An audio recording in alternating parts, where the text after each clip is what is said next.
In the pentagram rite, I became surrounded by little white particles everywhere. The 5 sets of vibrations led to alternating yellow and white phenomena.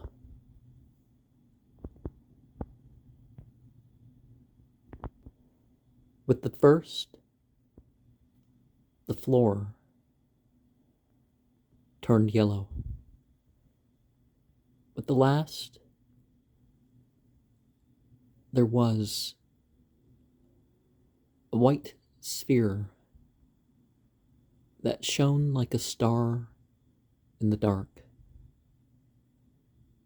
With the third, there was a yellow cube. With the second,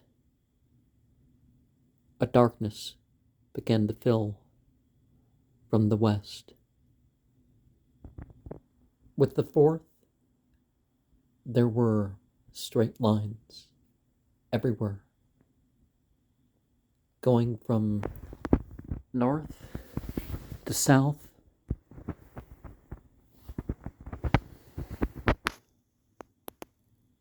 The final reading left me feeling a bit prickly, a bit moving, yet staying still. And with the final scrying, I saw flashes between black and white. As the euphoric tingle loosened me up and relieved all pain, but not in the usual scouring storm sort of flow from head to foot. We can think of Robert Graves in 3 periods. His confrontation with the stark realities of life, his marriage, and his other relationships, and we can divide his late poetry period, which had most of the poetry, into 3 affairs.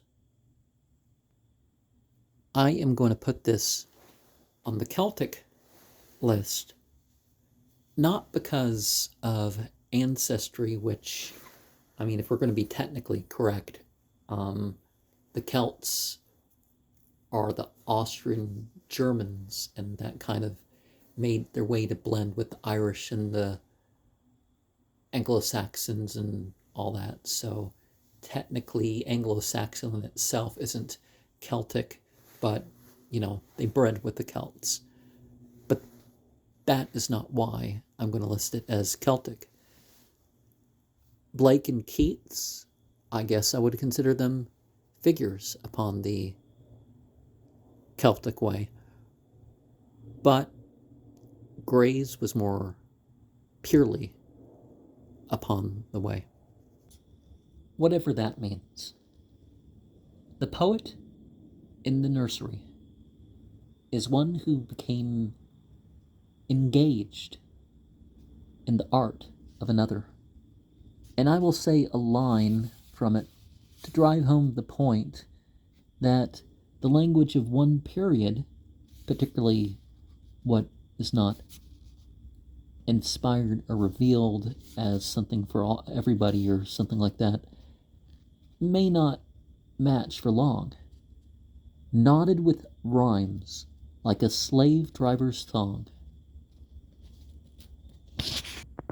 Star talk is another way to say astrology.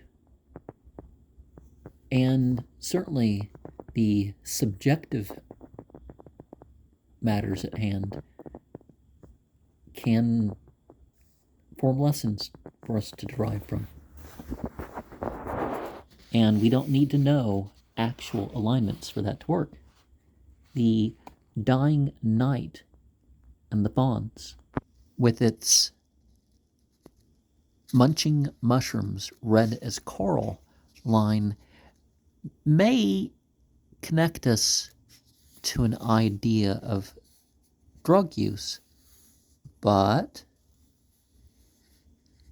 it more fits in with the connecting to the variety of nature. Willowy may represent some sort of actual spiritual experience, but the thing that it does otherwise is it connects the natural and the artificial into one tapestry.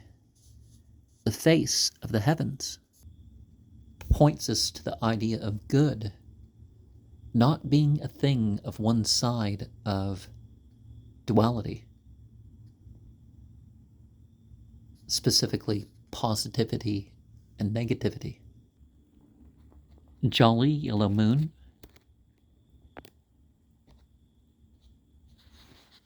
relates the sort of connection that people have when no one's watching, or at least they think that no one is watching, and a friendship that blends things and has things kind of,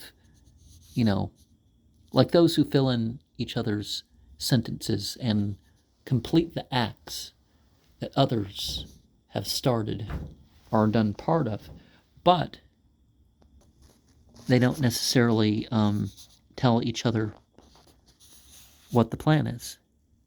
Youth and folly, those two don't necessarily have to go together. It is, in a way, standing against a sermon that contained the words, "Life is a very awful thing. You young fellows are too busy being jolly to realize the folly of your lives." So, Robert Graves discovered a sort of religion beyond what was being taught to him. Ghost music can kind of relate to a sort of spiritual experience. Now, some people get tunes and stuff stuck in their head and they don't have that connection, so it's never put in that way.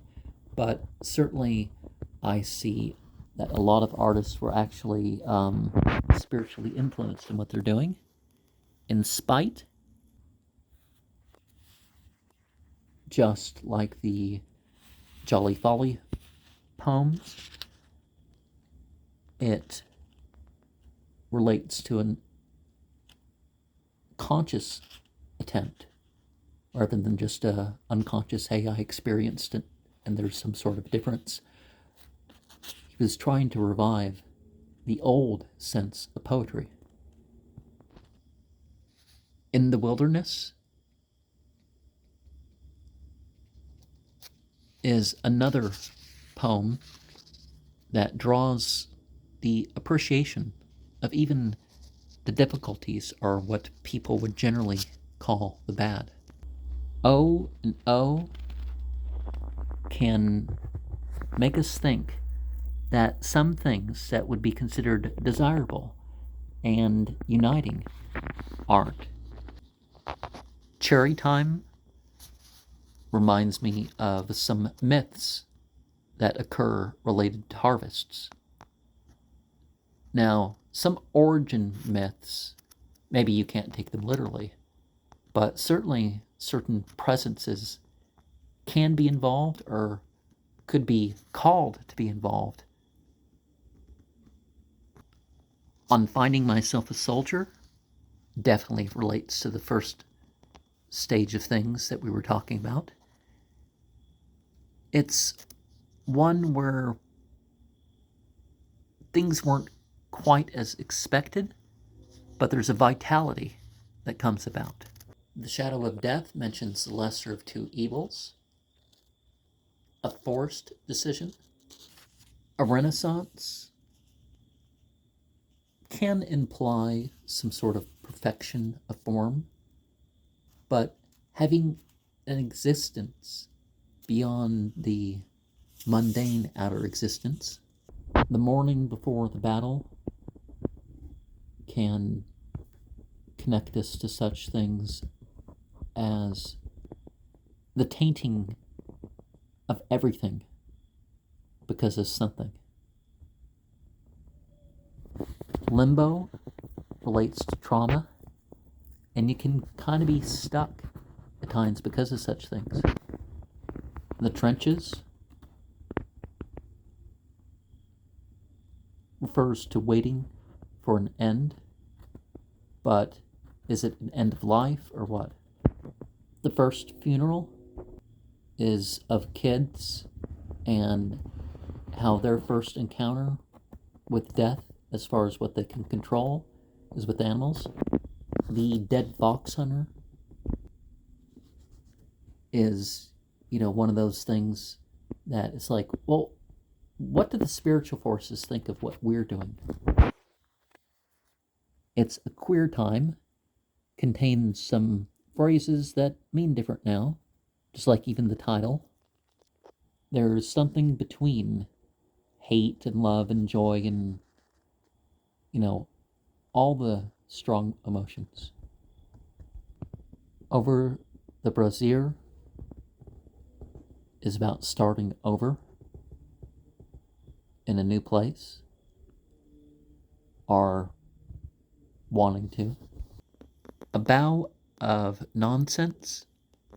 Does it refer to the Galatians as a culture, or does it refer to the Galatians as a book in the Bible?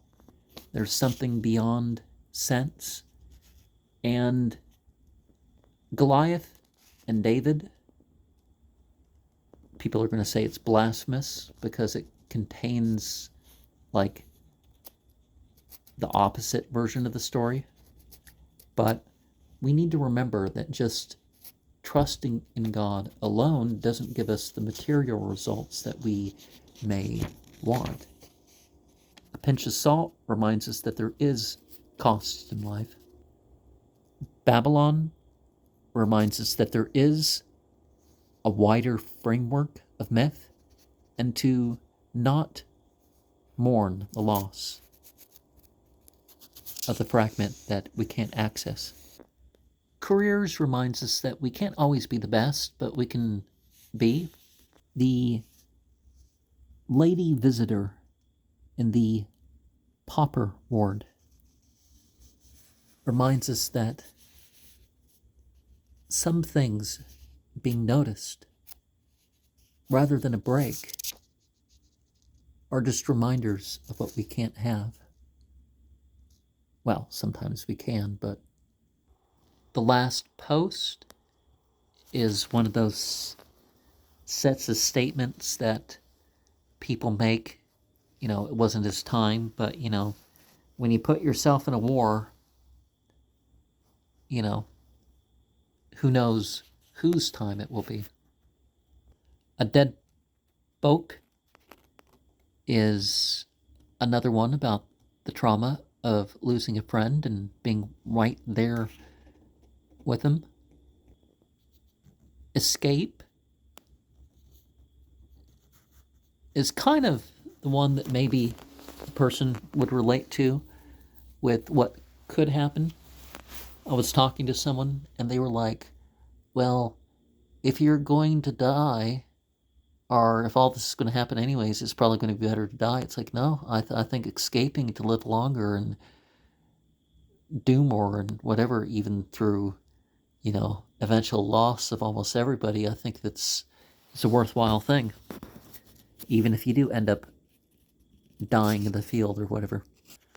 not dead reminds us to connect with nature. And if it seems unreal that something has happened, it's like, well, we've gone beyond it. We're not dead yet. To an ungentle critic is just a reminder that, particularly when it's not being revealed or inspired, hey, it's been done before. Some of the wording or level of detail and stuff has been done before. Some have done it better. It doesn't mean you shouldn't do it your way. And even when it comes to what is revealed and inspired, again, so much of it was done before. Maybe not that exact form,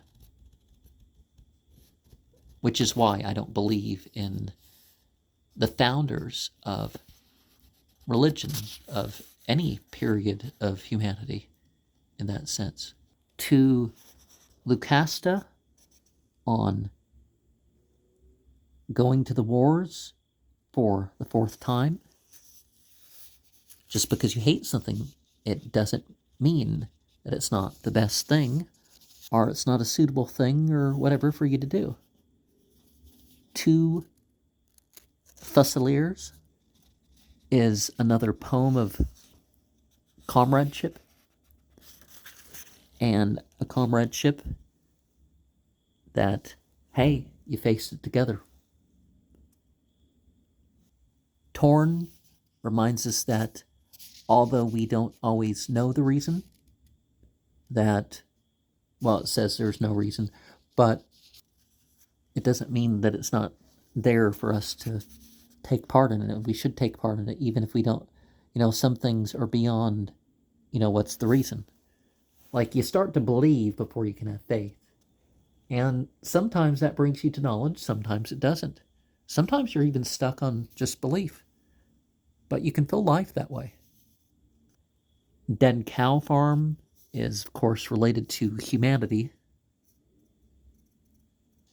Mr. Philosopher reminds us that our line of thinking and all that may not be appreciated at the moment or by anyone you know, but if it's out there, someone will figure it out. The cruel moon hints at what people nowadays are probably more likely to understand, but maybe not because of the, the feminists or something. But the forces of nature, how they affect things, are that their reference is aloof. It's still a reference to make. Finland relates to difficulty, but hey, it's their circumstance and they get by. The caterpillar reminds me of something that I did see during the time of honeysuckle, and I took that picture. And in some ways, we can identify with such animals that we encounter. Sorley's Weather is one of those poems where people realize, even if they don't have the best of habits, although it's not in that context, because certainly those habits listed are enjoyed, and maybe the costs aren't quite understood. But we get into these modes that remind us of those of the past, and we continue on of them. Now, the cottage, because of its mention of death, I'm reminded of a friend that I haven't spoke to since 2021, but I still consider her a friend. And perhaps silently, she is aware of some things, like she has before. When I'm killed, kind of reminds me of, if I'm killed or if I die or whatever, don't make it about my death or where you think I may be, but, the memory of what my life was and how that can be, beneficial. Of course, the poem's about Robert Graves, but you know what I mean. I'm putting it in my own context, which is one of the things that a person should generally do with art. Familiar letter to Siegfried Sassoon reminds us that some things aren't expected and they are part of one's destiny. 1,202 poems, 1,133 that were actually published in his life. Because of his work, The White Goddess, he might always be remembered. His experiences with others could be said to be inspiration or even correction. It's important to put your best foot forward, and it's important to indicate a variety of what you were. It's important to tie together your attachments and your influences. I do consider poetry as something that should be both art and skill, something of symbol and a fact,